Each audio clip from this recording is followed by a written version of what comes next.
everybody, my name is Mark Riddle. I am the manager of the South Branch Library, and welcome to Nature of Conservation with WYPL.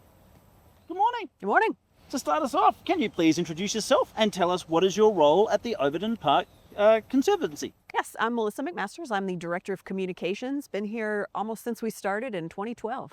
Excellent. Yeah. What personally drew you to working with the park? Oh, well, why? Who wouldn't want to work here? I mean, it's beautiful. I'm a real naturalist, so I love being out in nature and taking photos and writing and sharing about it. So being able to share that with people on a daily basis is honestly the dream. For anyone who's never been, how would you describe Overton Park and what makes it so central to Memphis? I would say what makes it so special is there's truly something for everybody here. The park began in 1901, and we have cultural organizations that Memphis really pivots around. We have the zoo, the Overton Park Shell, the Brooks Museum. We have this beautiful historic golf course, and we have a gorgeous old growth forest that we're sitting in right now. This is an ancient forest, and it is 142 acres that really welcomes people in and teaches them kind of how the ecology works in this region before human impact would have gotten here. Can you walk us through some of the day-to-day work that the Conservancy does that people might not see but benefits the park? Yes, so we work with the city of Memphis. We're partners in managing this park, but we do most of the day-to-day. So we do the landscaping, we manage this forest, we keep the restrooms open, and we handle facility rentals when people want to come and have an event. And we also do over 100 programs a year that the community can come to. Talk a little bit about managing the forest. You said it's 142 acres. Mm-hmm. How is it still here, and what are you all doing to keep it here? So it has been under a lot of threats. I mean, as you can imagine, this is prime land, prime real estate. People are probably familiar with the story of how I-40 almost came through the park. Back in the 60s, the highway movement around the country was taking basically whatever available land that they could find to be able to build the interstate highway system. And in Memphis, people fought back and took it to the Supreme Court, and it was a battle that lasted decades to get the Supreme Court. The Supreme Court was able to say in 1971 not to build the freeway through the park unless they had exhausted all reasonable alternatives. So they tried exhausting them. It took a long time to exhaust them, but they found a way to do it. And so we're the only place in the United States where I-40 is not in a straight line. We get over 1 million visitors a year to the park, so managing that many people and that much traffic has been a huge challenge. People are probably familiar with the Save the Greensward movement. It's really all about being able to fit all these different uses, all of the cultural, the recreational, the relaxation, all of the community uses in a very small space. So a lot of the challenges really arise from that. So we have been working together with our partner organizations over the past few years and to really create this idea of one park. And so we all are working together now on managing traffic and visitorship. So the challenges are with visitorship and with the financial support. It's tough to kind of fund all of that. It takes about $1.4 million every year to maintain the park at this high level. And with visitorship continuing to grow, it's that investment from the community that really makes us able to do all of this. Where does that funding come from primarily? It's primarily from individuals, corporations, foundations. We get about 10% from the city of Memphis, but it's really that community investment that comes in that allows us to do this. And if people want to support the Conservancy, where do they go? Absolutely. Our website, overtonpark.org, will give you all kinds of information about how to make donations and also how to volunteer at the park. We've got a really robust volunteer program as well. So changing a little bit, what kind of role do like the native plants, the pollinators, or even the local wildlife play in the planning? Is the urban legend true? Are there still coyotes in the park? I have seen one. Wow. Just one, and it was a few years ago, but they're not frequenting the park very much, but they do wander through, I think. I don't think we have like a breeding population in here. But what we do have is about 350 species of plants. We have 200 bird species that have been recorded in the park, countless insects. It is really an incredibly biodiverse place. And we spend a lot of time, I'm looking at a butterfly that just flew by. Yes. We spend a lot of time managing for that. So we're managing for people, but we're also managing for wildlife. One of the things we've been really excited about the last couple of years, we've created this pollinator-specific habitat because we've got this wonderful forest, but in the summertime we don't have as many nectar plants. We have lots of wonderful host plants where the butterflies are laying their eggs, and that makes caterpillars, which feeds the birds, which then feeds bigger birds. So there's a whole ecosystem at work. But now if people go over to Veterans Plaza, we've got these dedicated native plant beds. And last year we recorded 270 insect species in those tiny beds. And this year we're well over 200 already. Have there been any recent challenges like invasive species, flooding, or climate-related issues that the team has had to adapt to? Yes, we battle invasive species hardcore at Overton Park. We always say that we have 4 of the 5 criteria for old growth forests here in this forest. One is that you have to have trees over 150 years old, and our oldest are about 220. Wow. Yeah, so we've got standing logs, which are great habitat for birds.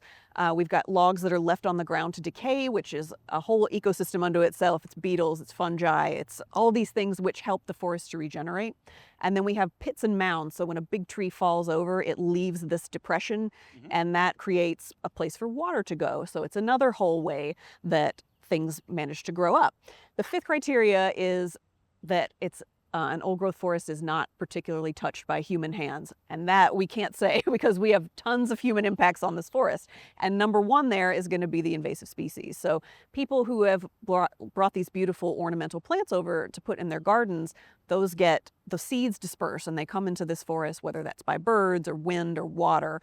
So we have something like 40 to 50 non-native plant species in this forest. And what we've been so fortunate the last few years, we have a regular volunteer crew led by Bill Bullock, who's retired from MLGW, and he just took it upon himself to learn in concert with our director of operations all about these invasive plants and how to battle them. So he has a crew out every weekend in the winter, sometimes twice a weekend, and they have a plan and they remove Chinese privet, Japanese honeysuckle, all kinds of these plants that are colonizing. And so that is creating all of this space for the native plants to regenerate. How is the Conservancy looking to further conservation in this forest? Yes, so our Director of Operations, Eric Bridges, recently got his PhD in urban forestry from Mississippi State University, and he has been conducting research out here for the past decade. So we started by working with Rhodes College interns, and we've expanded out to colleges and high schools all over Memphis. And what they're doing is they're trying to solve this problem of why the oaks are not really regenerating in the forest. They've been taking inventories and they see that the tallest trees as they come down are not coming back up. So what we're seeing are the smaller trees are the ones that are being successful. And as you can imagine, there's a big difference between an 80-foot tall tree and a 20-foot tall tree. It totally removes the feel of the forest. So he's been trying to figure out why that's happening and what we can do about it. And one of the conclusions that he reaches is that the seeds are not really getting germinated because squirrels are eating too many of them. So they noticed that once they got past the point where the squirrels could eat them, they were growing up just fine. So our conclusion is that we're going to be planting a lot of oak trees.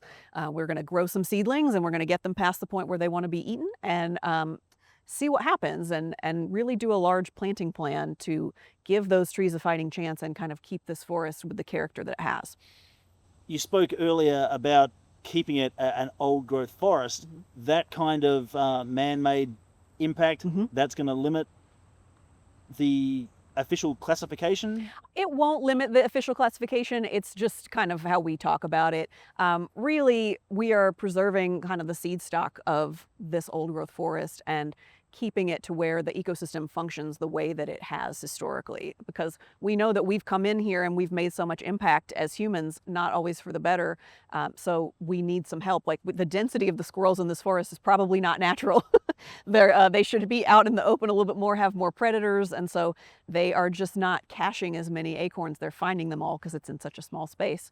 So ordinarily, squirrels are your friends, and they hide a bunch of acorns, forget about them, and then they grow into trees. But the density is such in this forest, and that's human-created density. We're surrounded on 4 sides by concrete. Any other mammal species that are in a greater density in this park than there should be? Really, it's mostly just the squirrels. We've one of our employees, who's our director of programming, Maya Carrasco Harris, did her PhD thesis on copperheads in the park. So she talked about the effects that density has on snakes in the forest, and it makes them smaller, and there's maybe a little bit more inbreeding. They don't have larger ranges. It's really that effect of animals getting kind of trapped that can't move as easily. So you do see some interesting effects in the forest on animals. Okay. Yeah. We've got copperheads. What else do we have? Snake-wise? Yeah, snake-wise. We have a lot of garter snakes, which are nice and harmless, except if you're a toad. I've been fortunate enough to watch that interaction happening, and you really feel for the toad. But we do have probably about 6 or 7 species of snakes, like little brown snakes. The only one that's venomous is the copperhead, and we just tell people to stay on the trails, keep their pets on a leash, and that way you can avoid them. Yeah. And for those who are interested, there is the pond over next to the playground, the lake. What do we have in there? There are some turtles, some pond sliders. It's not really great for nature at this point because it's got a concrete bottom, but hopefully Casey's going to tell you a little bit about our plans for doing some things with that lake in the future. Oh, that sounds fantastic. Yeah. Okay, thank you. Sure.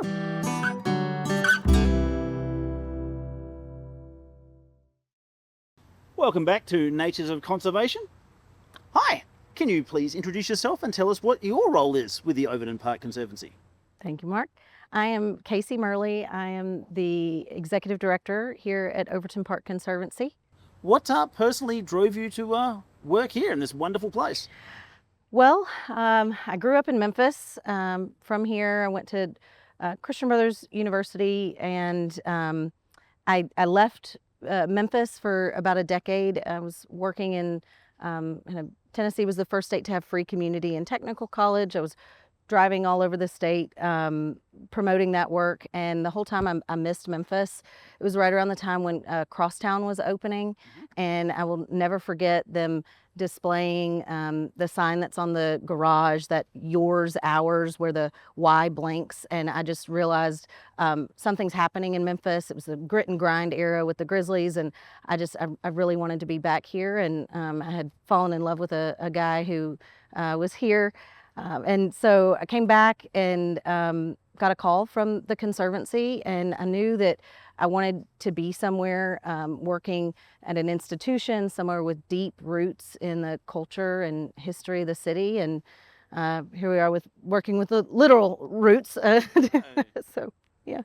So the Conservancy itself, it oversees like a pretty incredible mix of natural and cultural spaces. As the Executive Director, what's the guiding mission when it comes to managing that?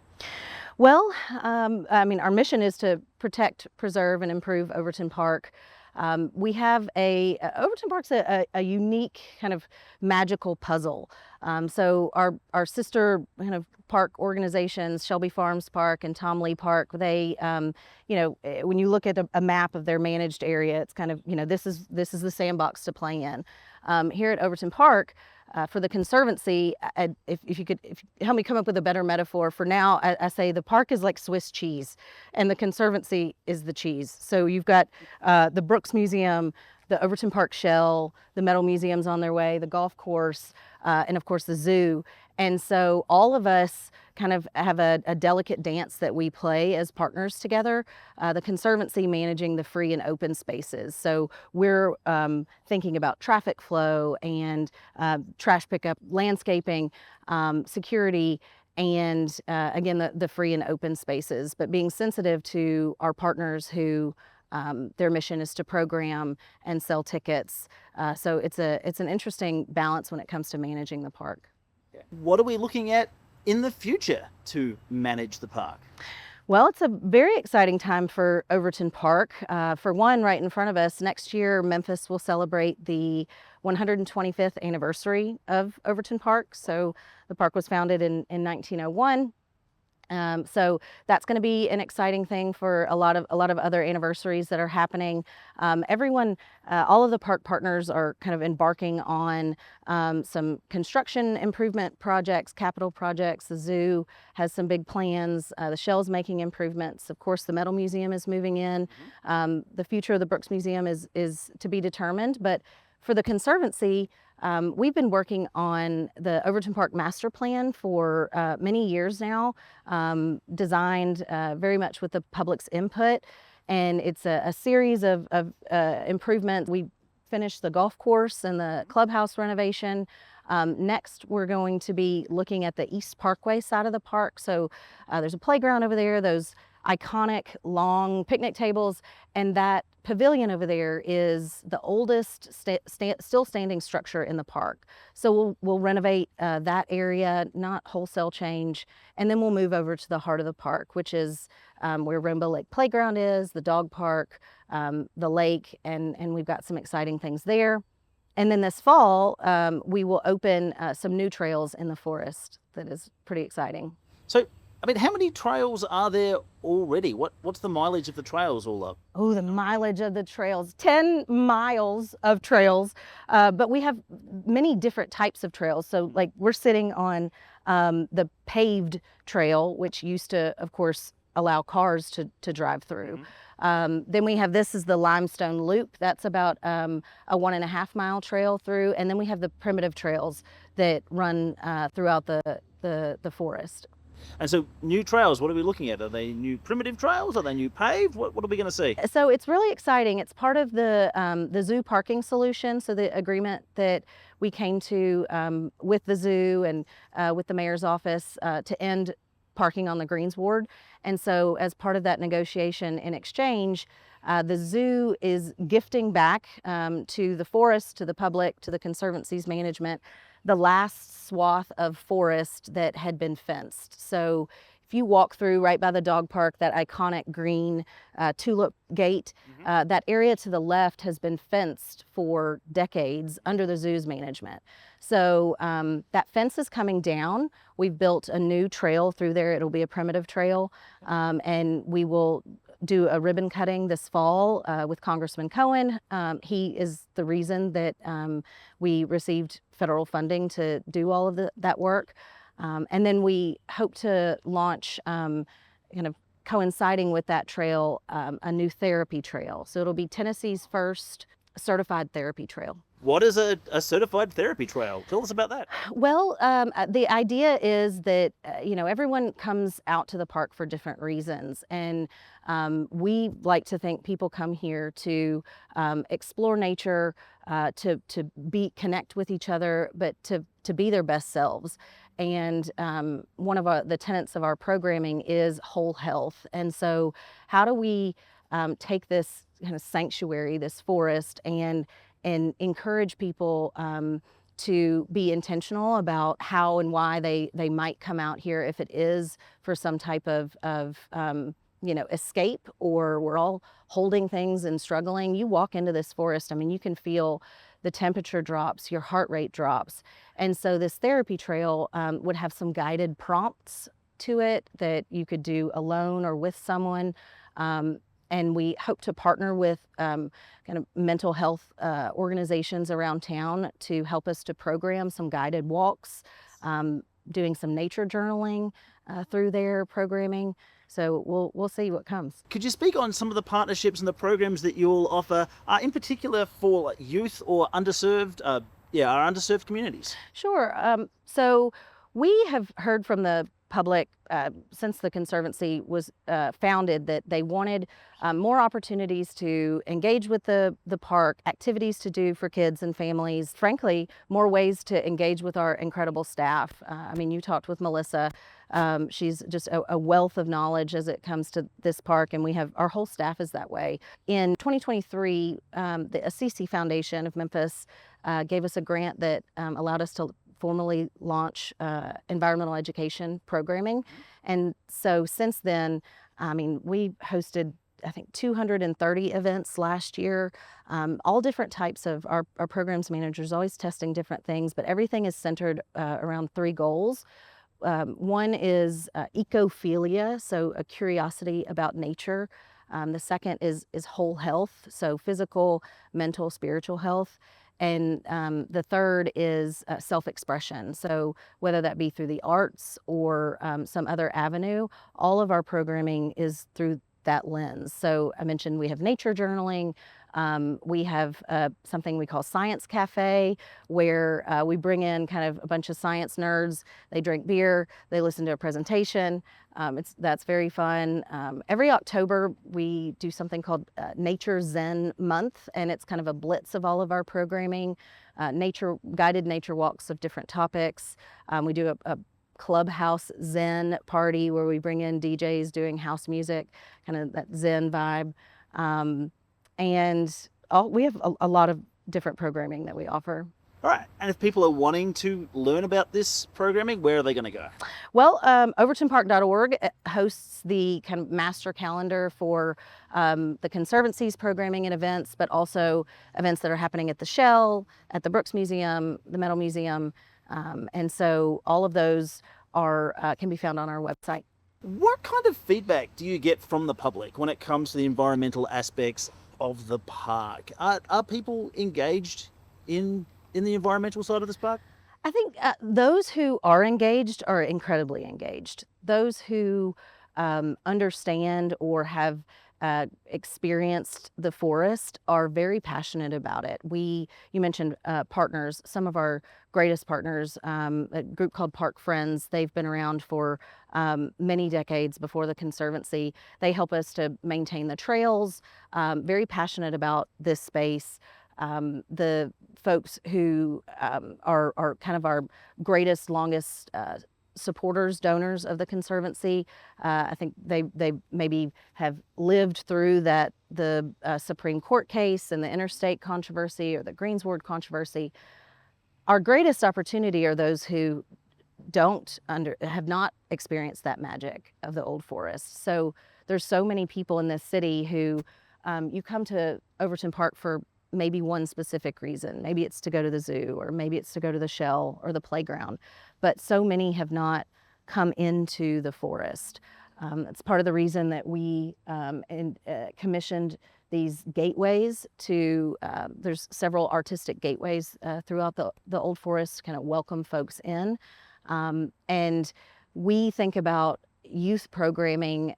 Imagine every kid in the city of Memphis coming through here and sketching trees and helping to plant baby oak trees, and then going back to their house and having or their neighborhood and having kind of a memory that will stick with them forever.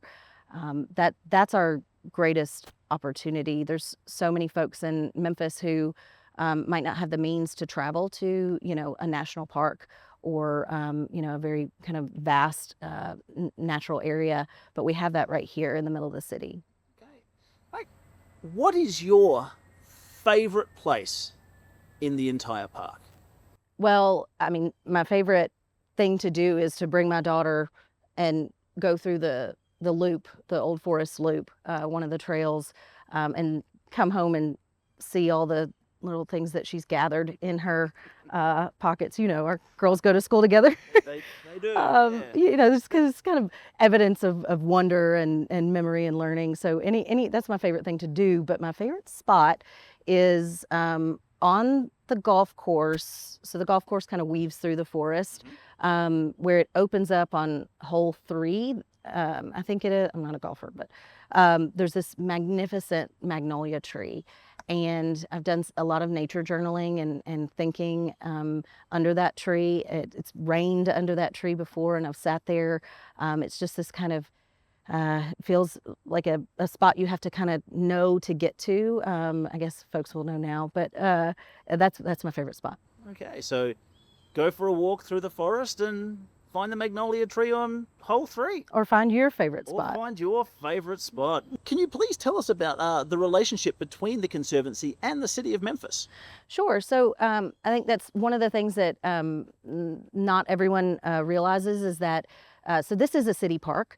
And it is all the assets belong to the city. The Conservancy, we manage the park on behalf of the city. So it's a great relationship where we can, as a nonprofit organization, kind of leverage private dollars. So 90% of our funding comes from individuals and corporations and foundations. The rest comes from the city.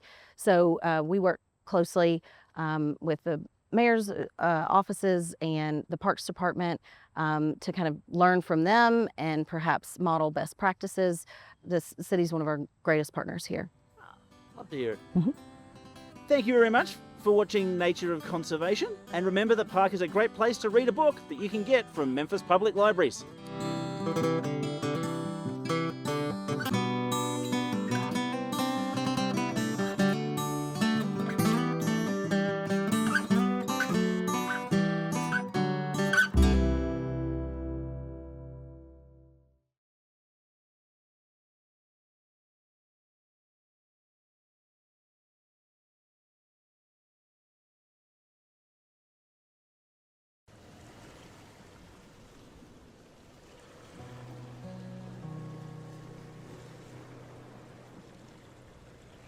Hello everybody, I'm Anthony Lucatelli.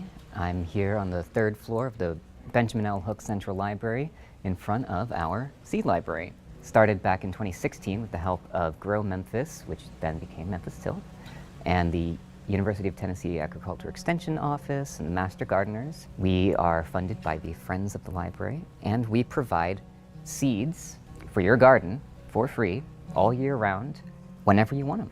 You don't necessarily need a library card to come and take some seeds, but we want to promote people being able to grow their own food and to establish some sense of self-sufficiency, or just to experiment or grow something really pretty. So anytime, all through the year, you can come in, take a packet of seeds, please only 2 packets of any one variety at a time, and all we ask is at the end of the year, bring us back, however you can, some seeds that you saved from your garden. I think probably our fastest going seeds are our sunflowers, our tomatoes, our squash, and always the herbs. In addition to giving out seeds whenever people want them, we also host a lot of educational programs here at the Benjamin L. Hook Central Library. We invite master gardeners from our community to come and talk about all of their expertise, whether that's growing in raised beds, raising bees, other people from the community who are involved in urban gardening and community gardens, whether we're making worm bins or planting your first seed or learning how to save your seeds.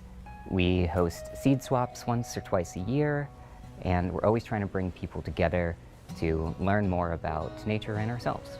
So we are still a library, and so you're always welcome to come and check out a book. So our collection is vast and varied. We're always adding new things, whether you're trying to save seeds or grow a rose.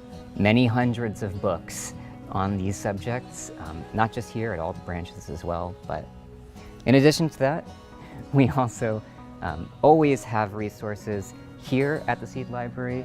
Lovely planting calendar from the Agriculture Extension Office, and I always make sure we have the Old Farmer's Almanac planting dates ready to go anytime you're looking to figure out when to plant your seeds. We really hope to see you here. We always love talking about what you're growing and seeing pictures if you've got them. We do have a newsletter, so you can sign up on our website. Happy growing, everybody.